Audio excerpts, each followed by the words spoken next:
As we bid farewell to the roller coaster that was 2023 in global politics, India stands tall after successfully orchestrating a peaceful and prestigious G20 summit. It was almost like a diplomatic soiree of the year, akin to a blockbuster party where everyone, despite uncertainties and tensions, danced and mingled. But like any good party, there is always that one guest who brings a bit of a chill. In this case, Canada decided to play the role of the unexpected diplomatic Grinch. Canadian Prime Minister Justin Trudeau graced India with his presence, but he came bearing some unexpected gifts. Concerns about India's quote-unquote extrajudicial killings. Quite a conversation starter, isn't it? Hoping for a heart-to-heart, Trudeau sought meetings with Indian officials on this matter. However, India, with a memory as sharp as a hawk, recalled Trudeau's past visit and thought it's best to dodge a deja vu.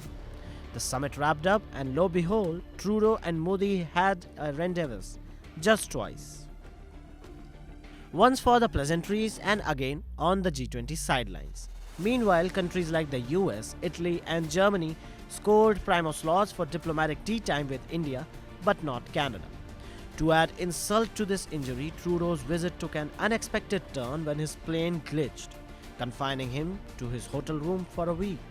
Forbidden from venturing out, speculation brewed about what exactly is happening. Finally, he left India after a solitary week. Trudeau departed India with his officials, leaving a curious air behind. Everyone thought, okay, it's over, but little did they know it was just a start. His single statement sparked a wildfire of diplomatic discord.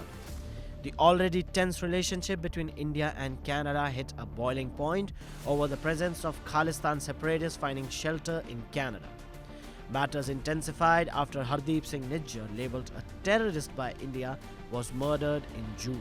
Trudeau labelled Indian involvement in Nijjar's death, which escalated tensions further. For the past number of weeks, Canadian security agencies have been actively pursuing credible allegations of a potential link between agents of the government of India and the killing of a Canadian citizen, Hardeep Singh Nijjar. India swiftly denounced these claims as baseless, leading to a tit-for-tat expulsion of diplomats, signaling a rapid deterioration in ties. Firstly, Canada called for the Indian staff in Canada to leave the embassy. India's response grew sterner, demanding a drastic reduction in Canada's diplomatic staff due to concerns over activities of anti-India elements. Trade connections also felt the strain, with India re-evaluating investments and student visa regulations for Canadians.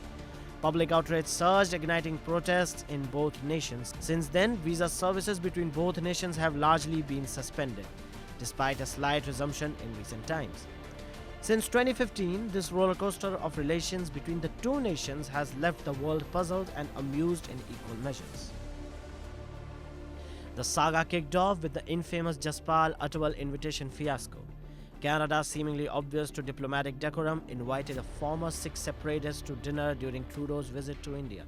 India, not the one to shy away from a little drama, retaliated by giving Canada a silent treatment. PM Modi and Justin Trudeau didn't meet for 4 days during Trudeau's 2018 visit to India. High-level meetings were also axed faster than you could say diplomatic blunder, with India slamming the interference in its internal affairs as unacceptable. The plot thickened even more when Canada decided to play the human rights champion, poking its nose into the Kashmir issue. India responded with an eye roll so audible that you could practically hear it, labeling Canada's concern as unwanted meddling. It's almost as if they forget diplomatic boundaries existed. Fast forward to the farmer protest in 2020. Their comments hit a nerve in India, sparking yet another round of heated exchange. Oh, but wait, there is more. The Khalistan card came into play, with Canada being side-eyed for hosting separatist elements. India accused Canada of turning a blind eye to Khalistan separatism. Then the pandemic hit, and guess what? Canada decided it is the perfect time to critique India's vaccine policies.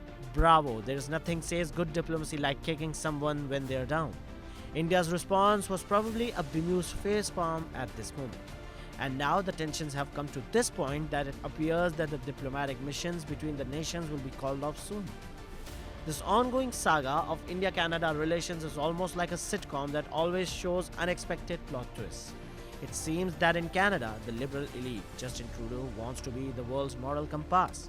But India prefers to set its own course without unsolicited advice.